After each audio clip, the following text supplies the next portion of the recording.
And thank you all for joining me this afternoon.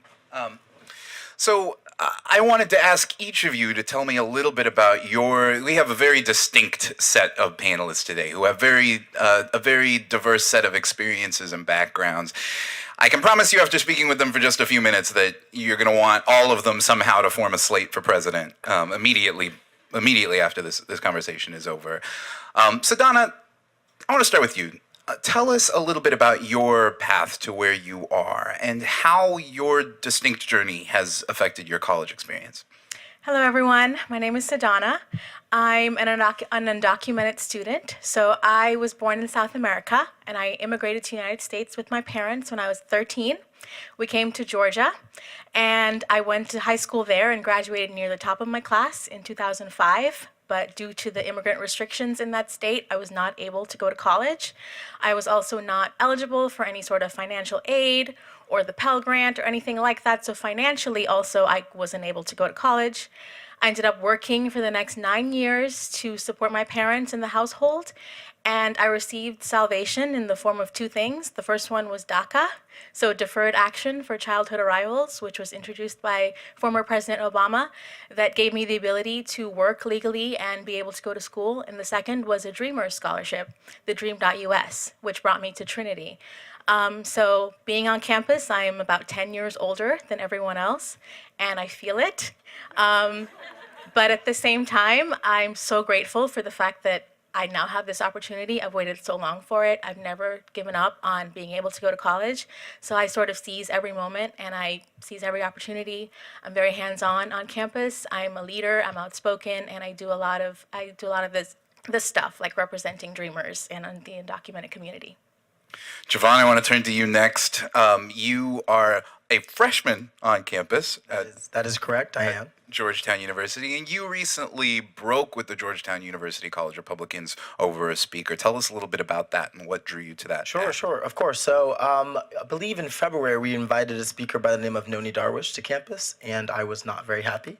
Noni Darwish is a woman who isn't an academic, but shares her personal story about converting from Islam to Christianity, and I respect that and I encourage that, honestly. But Noni had the prerogative to write several stories, several books, calling Islam a toxin and that it's needs to be annihilated, and I wasn't very comfortable with that. I thought it was clearly hate speech, and when my board decided that we would still retain the invitation and have this woman come speak, without any academic to counter her, without anyone else to, I guess, refute her points, which I thought were clearly just not good at all. I resigned. So that's where I am. I've had Milo Yiannopoulos write several stories, Ben Shapiro, among others, several right-wing provocateurs, and but I'm still standing strong behind my decision, and I do think that with my decision we can show that Republicans, especially young Republicans or Black Republicans, I'm a minority, I'm within a minority, as you pointed out, that we exist and that we do stand for the core ideals of the Republican Party. Now, Boco, you also you were part of a group that founded or that rekindled a chapter of the NAACP at the University of Mississippi. You also had you left that group recently. Tell me a little bit about the success that your group had at the University of Mississippi and what led you to a different path. Yeah. So, hey everyone, my name is Boco Okoye. At the University of Mississippi, October 16th, we had our rally to remove the flag, the state flag from Mississippi. And if anyone knows about the flag, there is a Confederate emblem embedded in our flag, and that is our state flag.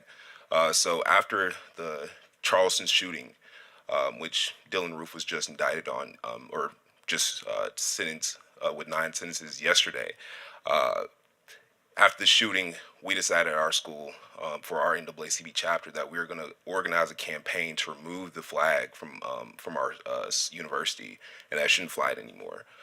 So we went about having this rally. We were working with the senator to create a resolution to remove this flag from campus, and at the end and after everything, we had the KKK come to campus. It was just a very very problematic and very tense time. But we did get the flag down, and it was removed. And this, kind of called a lot of attention to our chapter on campus. And we aim to not only complete a lot more symbolic changes on campus, but we wanted to change how academics were done, how we retain students on campus, how we go about making sure that the campus is a place that many people want to go to, because in Mississippi, many people don't go to the University of Mississippi because they realize that this is a very racist place. For the most part, I was just at my friend's house this past weekend, and she was just pointing out to me that she would never send her children to this university. I mean, just 2 years ago, there was a noose placed around James Meredith's statue on our campus. So, I mean, that's just that's the reality of racism on our campus. But that's something that I deal with. That's something that I challenge. And for the most part, I left my NAACP chapter because we have breaks in how we think about activism and change. There's some people who, are more about the aesthetics, how we look like when we go about asking for change or demanding change. And they want to look like a tradition that comes out of the 60s that I personally learn a lot from, but I disagree with. My politics is much more pragmatic, and I'm looking for how do we engage with the current system that is the University of Mississippi. How do we challenge some of their thoughts, and how do we go about changing from there? We can't just go about demanding,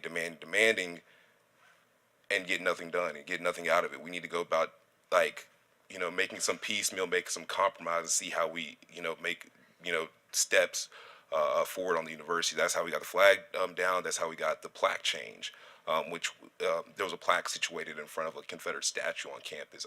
There is a Confederate statue on campus, which is problematic in many ways. But the chancellor went about having some group of 4 white retired men basically kind of write their own kind of historical context as to why this statue's on campus.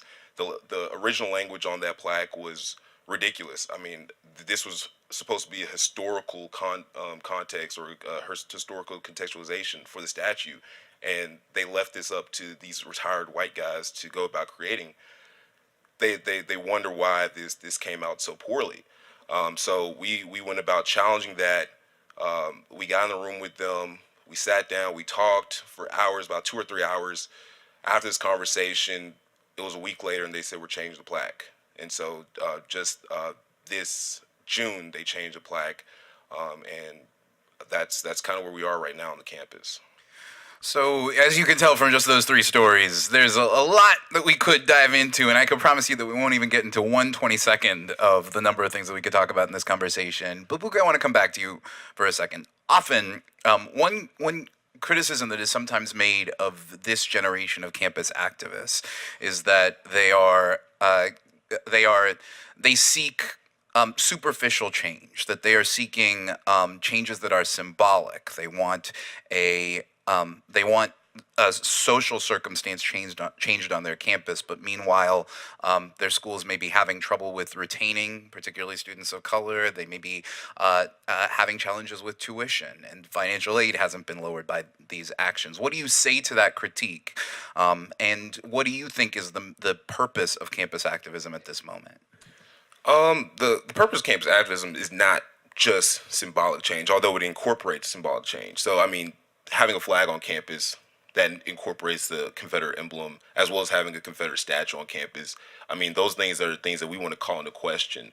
But we're also not just focused on the symbols. We want to be focused as well on the academics. And so the diversity plan that our former chancellor, Dan Jones, went about writing and had a whole team behind him actually research.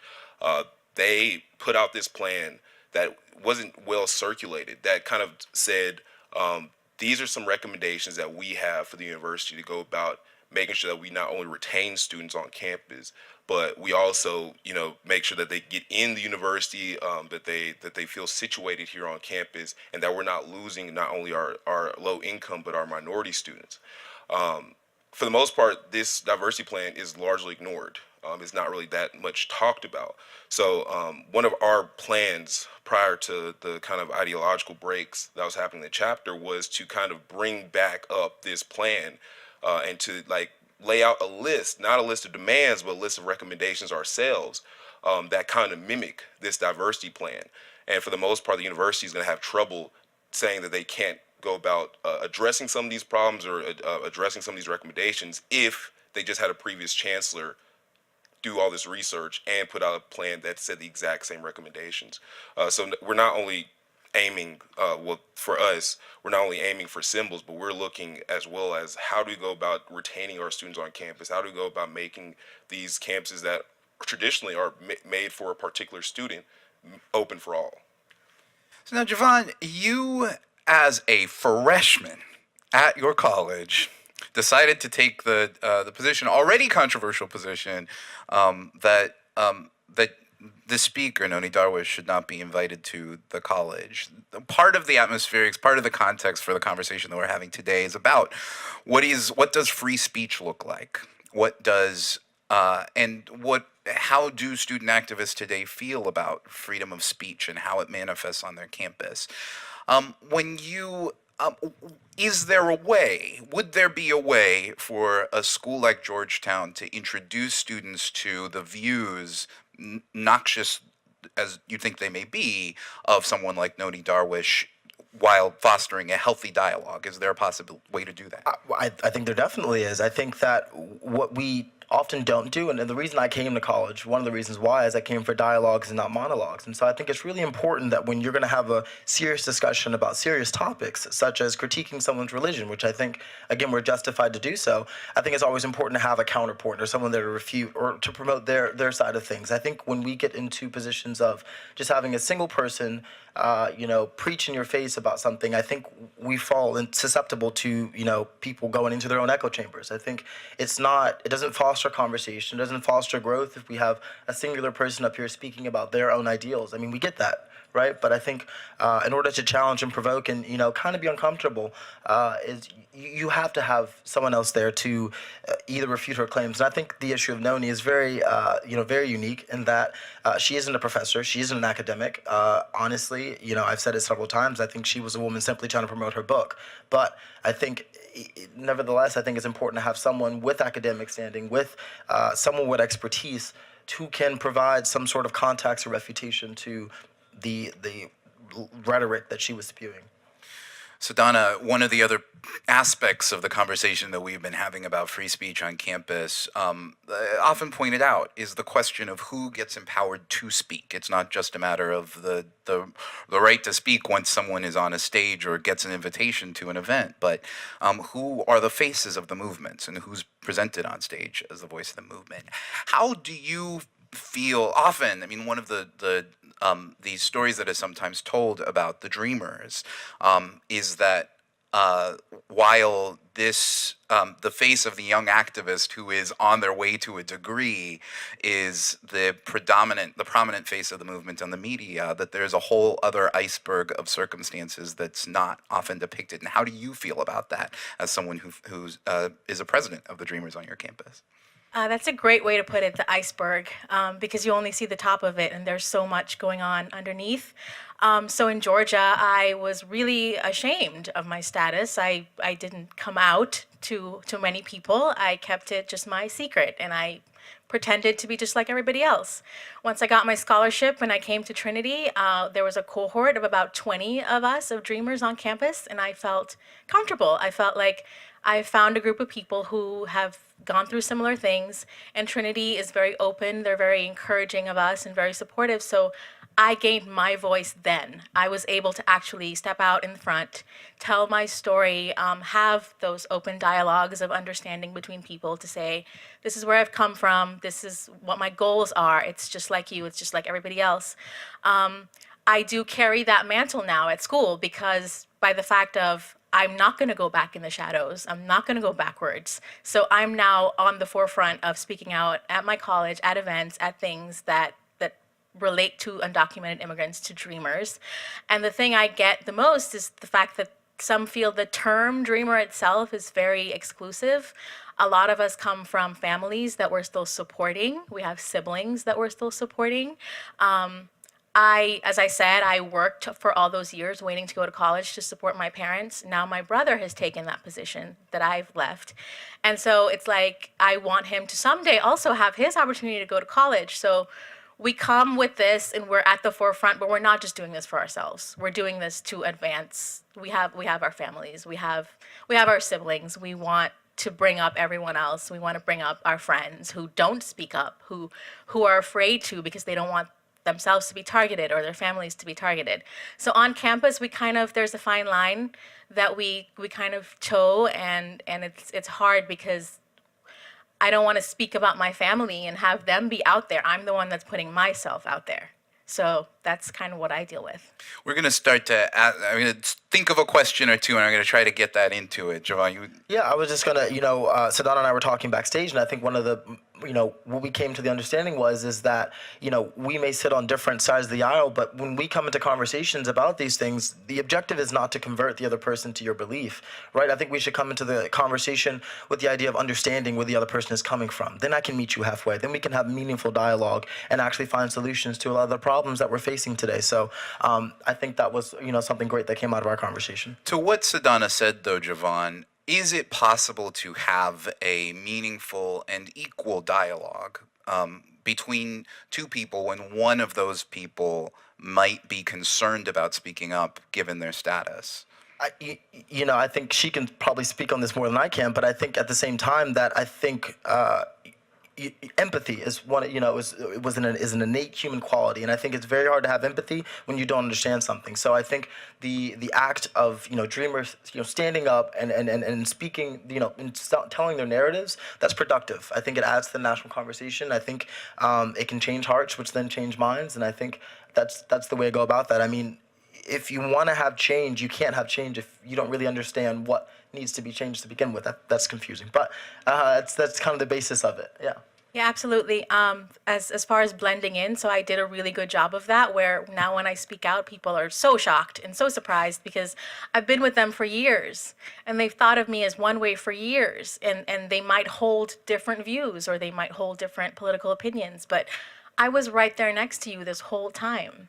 So it's the fact of, this is where I come from. We've been friends for this, we get along. We're able to coexist with each other.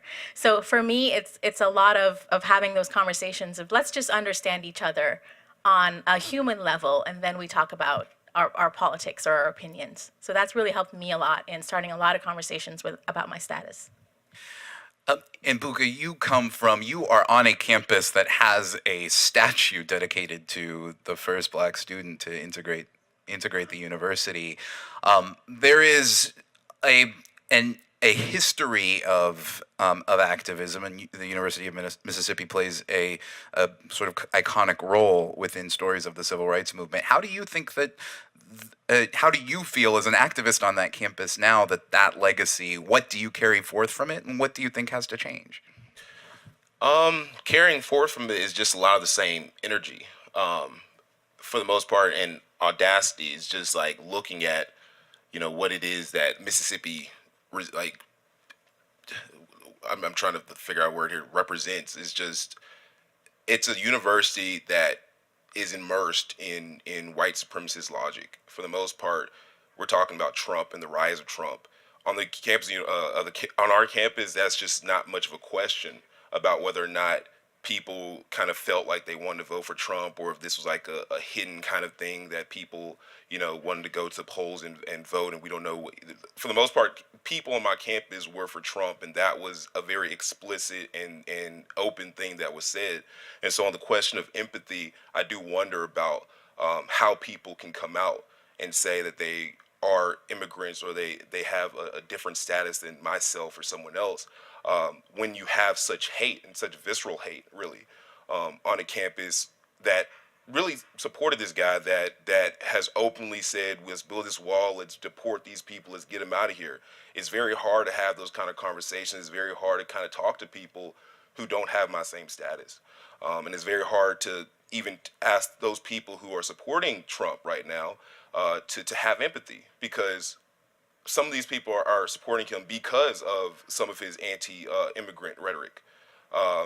So I'm really thinking about like equality. I'm thinking about empathy. And I'm thinking about my own campus.